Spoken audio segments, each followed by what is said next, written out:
Happy Monday, Cross Church family. Hope you're doing well this morning. My name is Dustin Kitchel. I'm an elder at your church. Glad to be with you. Hope your morning goes well. Hope your week goes well. Want to get your week started off with a story. I want to read some scripture to you and just get this week going in the right direction. And the word I'm going to talk about today is temptation. And what did the scripture say about temptation? What are we supposed to do when we're tempted? All the different things that go along with temptation. And we've got to understand that temptation is not a sin. It's not. And it's just the results of us giving into that temptation that will create sin. And a story I'm going to tell you, it started out when I was 12 years old and we lived in Norman. We were city folk, me and Daniel are city boys. And within a couple days, we moved to Noble and we became country folk literally overnight. And we moved out to a small little community east of Noble, little neighborhood out there. And we got some friends in that neighborhood. And the friend across the street, I don't remember his name because I was just such a great friend, but he lived across the street and he had this sweet BB gun. I mean, it was sweet. It was a rifle. Pump action, had a scope on it. This thing was the bomb. It was awesome. He was having fun with it all the time, shooting beer bottles, shooting Coke cans, shooting all sorts of things. And I wanted this thing badly. But, I didn't have any money.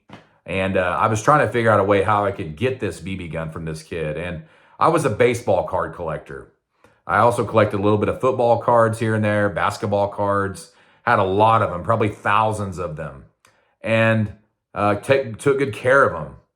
And one day I offered him all of my baseball cards, all of my football cards, every card I had for his sweet BB gun. And he took the deal. And he got the good end of the deal. Because once I got my hands on this BB gun, my life spiraled out of control. Literally. It was bad season of my life.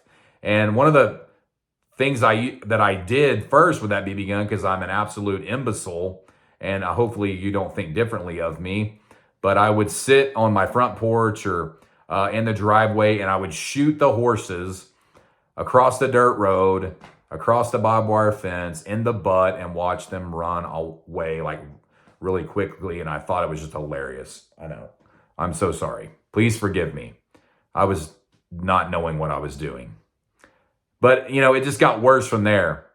Later on, I took my BB gun down to the community mailbox. It's one of those big metal mailboxes that's got 30 different individual compartments in there. And I stuck my BB barrel right up to each lock of each mailbox and popped a BB and literally damaged every mailbox. And nobody could open their mailbox door. Actually, and what's really stunk about it is someone saw me doing this and they called the police. And then the next day or the day after, there was a sheriff in my front yard. When I got off the bus, I went inside and there were some major scare tactics used on me that day. I was going to go to juvie. I was in trouble for the rest of my life, And according to Daniel, and this is what he tells me, I don't remember this, but supposedly I told my family that I just wanted to die. Something like kill me with a knife because I can't go on living. But it was a dark time in my life. And that BB gun caused me so many problems. And it also caused some people around me some problems, including my brother, because we would shoot each other with it. Hey, run across the field. I'll shoot you. And then when I'm done shooting you, you can shoot me. And so we just had all sorts of problems with this BB gun. I don't remember what happened to the BB gun. I don't have it anymore. But anyway, bad time of my life. But I tell you that story because I was tempted by my evil desires there. I acted on that temptation and got what I wanted. And then obviously you see the results. I acted on that temptation. Scripture I'm going to read to you real quick is going to be in James. It's going to be chapter 1, verses 13 through 15. It says, when tempted, no one should say, God is tempting me. For God cannot be tempted by evil, nor does he tempt anyone.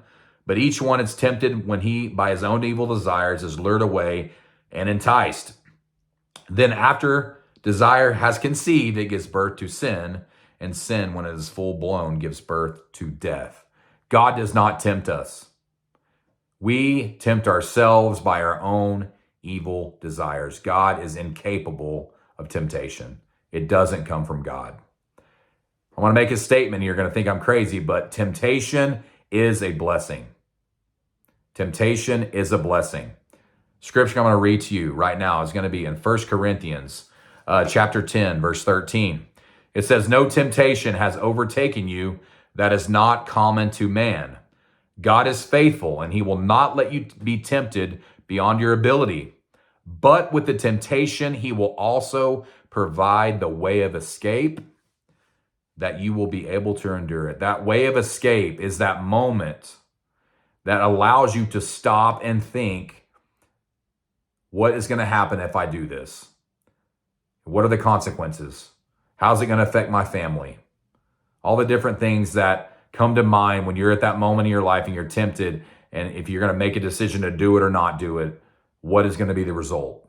And that is the way of escape. Rarely do we just sin, reactionary. It just happens. Yes, we do it. Like when you're driving and you're mad at somebody, you just do it. But most of the time, it's because we're tempted and then we give into that temptation. And you can kind of look at it as like a fisherman. I'm not a fisherman. I have fish, but we've got a lot of fishermen in our church. And, you put that bait on the hook. You put a worm, corn, hot dog, whatever you use. And sometimes you throw that hook down there and you see the bobber moving and all that. And you pull that hook out of the water and it's picked clean. That fish is smart. He just kind of dabbles with it a little bit. But a lot of times we don't see the hook and we just go in and gobble that up completely. And then eventually what happens? We are drug away and we are in just a quagmire of hopelessness and just conflict and turmoil. And that's what happens when we give in to temptation.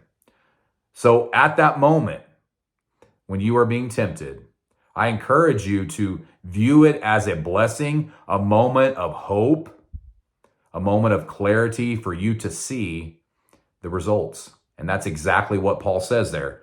It is a way of escape. So today, I don't know what you're being tempted with.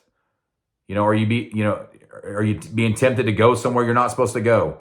Are you being tempted to say something you shouldn't say, to do something you shouldn't do? Treat someone the way they shouldn't be treated. I don't know what that is, but that moment where you're dealt that choice to do it, that is your way of escape. And don't fall into the trap of, this is not my fault I'm being tempted. It is your fault. The scriptures say so. Guys, I love you. If you're being tempted today, understand that it's a moment to escape.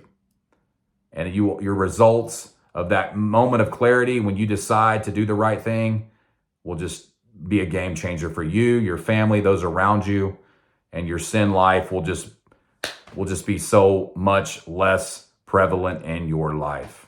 Guys, I love you. It was good being with you. I hope you have a great week. We will see you on Wednesday.